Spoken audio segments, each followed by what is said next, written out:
নমস্কাৰ দৰ্শক সকল জিঅজেব্ৰাত চতুৰ্ভুজৰ বৈশিষ্ট্যাৱলী বুজাৰ মানে আন্ডাৰষ্টেণ্ডিং কোৱাড্ৰিলেটাৰেলছ প্ৰপাৰ্টিজৰ ওপৰত এই স্পোকেন টিউটৰিয়েললৈ আপোনাক স্বাগত জনাইছো অনুগ্ৰহ কৰি লক্ষ্য কৰক যে এই টিউটৰিয়েলৰ উদ্দেশ্য প্ৰকৃত কম্পাস বাকস প্ৰতিস্থাপন কৰা নহয় জিঅজেব্ৰাত অবজেক্টবোৰ গঠন কৰা হয় সেইবোৰৰ বৈশিষ্ট্য বুজাৰ বাবে আমি ধৰি লওঁ যে আপোনাৰ জিঅজেব্ৰা সম্পৰ্কে মৌলিক জ্ঞান আছে যদি নাই তেনেহলে জিঅজেব্ৰাৰ ওপৰত প্ৰাসংগিক টিউটৰিয়েলৰ বাবে স্পোকেন টিউটৰিয়েলৰ ওয়েবসাইট পৰিদৰ্শন কৰক এই টিউটৰিয়েলত আমি চতুৰ্ভুজ সহজ চতুৰ্ভুজ কৰ্ণৰ সৈতে চতুৰ্ভুজ গঠন কৰা শিকিম আৰু লগতে তাৰ বৈশিষ্ট্যাৱলী সম্পৰ্কেও শিকিম এই টিউটৰিয়েলটো ৰেকৰ্ড কৰাৰ বাবে মই লিনাক্স অপাৰেটিং সিস্টেম উবুন্টু সংস্কৰণ 1110 জিঅজেব্ৰা সংস্কৰণ 3247 ব্যৱহাৰ কৰিছো আমি নিৰ্মাণ কৰাৰ বাবে নিম্নলিখিত জিঅজেব্ৰা সৰঞ্জামবোৰ ব্যৱহাৰ কৰিম circle with center through point polygon angle parallel line segment between two points আৰু ইনচাৰ্ট টেক্সট নতুন জিঅজেব্ৰা উইন্ডোত যোৱা যাওক ইয়াৰ বাবে ক্লিক কৰক ড্যাশ হোম মিডিয়া এপ্লিকেশনছ টাইপৰ অধীনত এডুকেশ্যন আৰু জিঅজেব্ৰাত টিপক এক কেন্দ্ৰ কৰি এটা বৃত্ত আকক যি বিন্দু বিৰ দি যায় এইটো কৰাৰ বাবে টুলবাৰত circle with center through point টুলত টিপক ড্ৰয়িং প্যাডত টিপক কেন্দ্ৰ হিচাপে বিন্দু A আৰু এবাৰ টিপক আমি বিন্দু B পাও বৃত্ত সম্পূৰ্ণ হৈ গৈছে C কেন্দ্ৰ কৰি আৰু এটা বৃত্ত আকক যি বিন্দু D ৰে যায় ড্ৰয়িং প্যাডত টিপক এইটোৱে বিন্দু C দেখাই তাৰ পিছত আৰু এবাৰ টিপক আমি বিন্দু D পাও দুটা বৃত্তয়ে দুটা বিন্দুত সেট কৰে নিউ পইণ্টৰ তলত ইন্টাৰসেক্ট টু অবজেক্টছ টুলত টিপক পোৱা সেট বিন্দুবোৰক E আৰু F হিচাপে ক্লিক কৰক ইয়াৰ পিছত পলিগন টুলত টিপক বিন্দু A E C F আৰু আকৌ এবাৰ A টিপক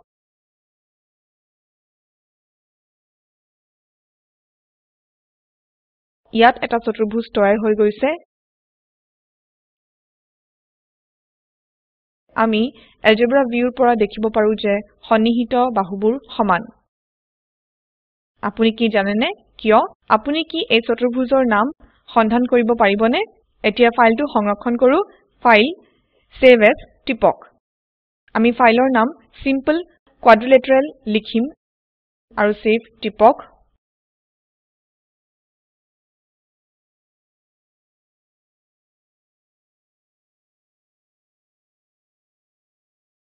এতিয়া কৰ্ণৰ মানে ডায়াগোনালছৰ সৈতে এটা চতুৰ্ভুজ গঠন কৰা যাওক নতুন জিঅজেব্ৰা উইন্ডো খুলক ফাইল নিউ টিপক ৰেখাংশ আকাৰ বাবে টুলবাৰ পৰা সেগমেন্ট বিটুইন টু পইণ্টছ টুল নিৰ্বাচন কৰক অঙ্কন প্যাডত মানে ড্ৰয়িং প্যাডত ক্লিক কৰক বিন্দু A আৰু তাৰ পিছত বিন্দু B টিপক ৰেখাংশ AB তৈয়াৰ হৈ গৈছে এক কেন্দ্ৰ কৰি এটা বৃত্ত আকক যি বিন্দু B দি যায়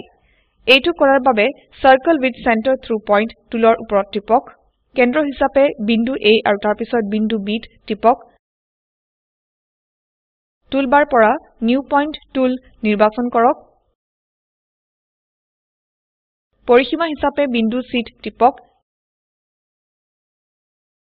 A আৰু C যুক্ত কৰক সেগমেন্ট বিটুইন টু পইণ্টছ টুল নিৰ্বাচন কৰক বিন্দু A আৰু বিন্দু C টিপক এতিয়া ৰেখাংশ AB ৰ ওপৰত এটা সমান্তৰাল ৰেখা অঙ্কন কৰক যি বিন্দু C দি যায় এইটো কৰাৰ বাবে টুলবাৰ পৰা পেৰালেল লাইন টুল নিৰ্বাচন কৰক বিন্দু C আৰু তাৰ পিছত ৰেখাংশ AB ত টিপক আমি বিন্দু B ৰ বাবে প্ৰক্ৰিয়াক পুনৰাবৃত্তি কৰিম বিন্দু B আৰু তাৰ পিছত ৰেখাংশ AC টিপক উল্লেখ্য যে ৰেখাংশ AB ৰ সমান্তৰাল ৰেখা আৰু ৰেখাংশ AC ৰ সমান্তৰাল ৰেখা এটা বিন্দুত সেট কৰে সেট বিন্দুক D হিচাপে চিহ্নিত কৰক সেগমেন্ট বিটুইন টু পইণ্টছ টুল ব্যৱহাৰ কৰি বিন্দু ADBC যুক্ত কৰক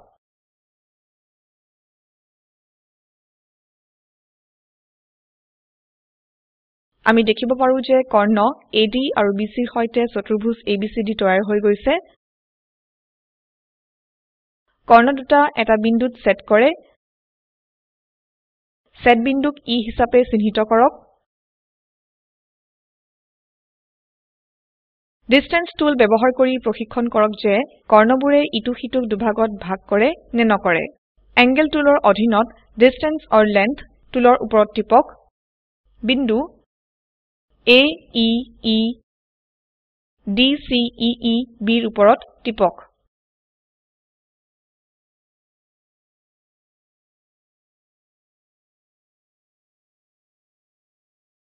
ইয়াৰ পিছত আমি প্ৰশিক্ষণ কৰিম যে কৰ্ণবোৰ সমকোণী সমদ্বিখণ্ডক হয় নে নহয় কোণ পৰিমাপ কৰাৰ বাবে এংগেল টুলৰ ওপৰত ক্লিক কৰক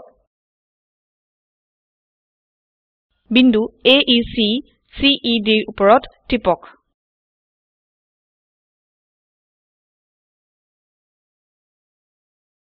এতিয়া টুলবাৰ পৰা মুভ টুল নিৰ্বাচন কৰক বিন্দু A স্থানান্তৰিত কৰাৰ বাবে মুভ টুল ব্যৱহাৰ কৰক মুভ টুলত টিপক A ৰ ওপৰত মাউস পইন্টাৰ ৰাখক আৰু মাউসৰ সৈতে ইয়াক টানি আনক উল্লেখ্য যে কৰ্ণবোৰে সকলো সময়তে ইটো সিটো সমদ্বিখণ্ড কৰে আৰু সমকোণী সমদ্বিখণ্ডক মানে পাৰপেণ্ডিকুলাৰ বাইসেক্টৰছ হয় এতিয়া ফাইলটো সংৰক্ষণ কৰো ফাইল সেভ এজ টিপক আমি ফাইলৰ নাম কোয়াড্ৰিলেটাৰাল লিখিম আৰু সেভ বাটনত টিপক ইয়াৰ সৈতে আমি এই টিউটৰিয়েলৰ শেষলৈ আহিছো সংক্ষেপে এই টিউটৰিয়েলত আমি নিম্নলিখিত সৰঞ্জামবোৰ ব্যৱহাৰ কৰি চতুৰ্ভুজ গঠন কৰা শিকিছো circle with center through point polygon angle parallel line segment between two points আৰু ইনচাৰ্ট টেক্সট আমি সাধাৰণ চতুৰ্ভুজ আৰু কৰ্ণযুক্ত চতুৰ্ভুজৰ বৈশিষ্ট্য সম্পৰ্কেও শিকিম এটা নিৰ্দেশিত কামৰ ৰূপত আমি বিচাৰো যে আপুনি এটা ৰেখাংশ AB আকক ৰেখাৰ ওপৰত বিন্দু C চিহ্নিত কৰক C ৰে AB ৰ সমান্তৰাল এটা ৰেখা আকক সমান্তৰাল ৰেখাৰ ওপৰত দুটা বিন্দু D আৰু E আকক বিন্দু AD আৰু EB যুক্ত কৰক ৰেখাংশ AB ৰ ওপৰত D আৰু E ৰ পৰা উলম্ব ৰেখা আকক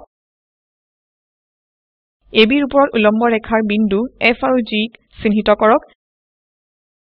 DE ৰ দূৰত্ব আৰু DF ৰ উচ্চতা গণনা কৰক নিৰ্দেশিত কামৰ আউটপুট এই ৰকমে দেখাত হোৱা উচিত এই URLত উপলব্ধ ভিডিঅটো চাওক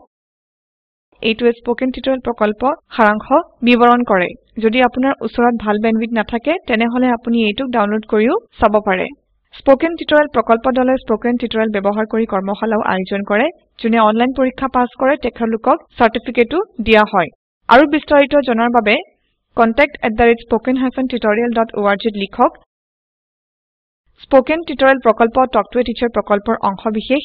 এটো ভাৰত চৰকাৰৰ ICT MHRD national mission on education দ্বাৰা সমৰ্থিত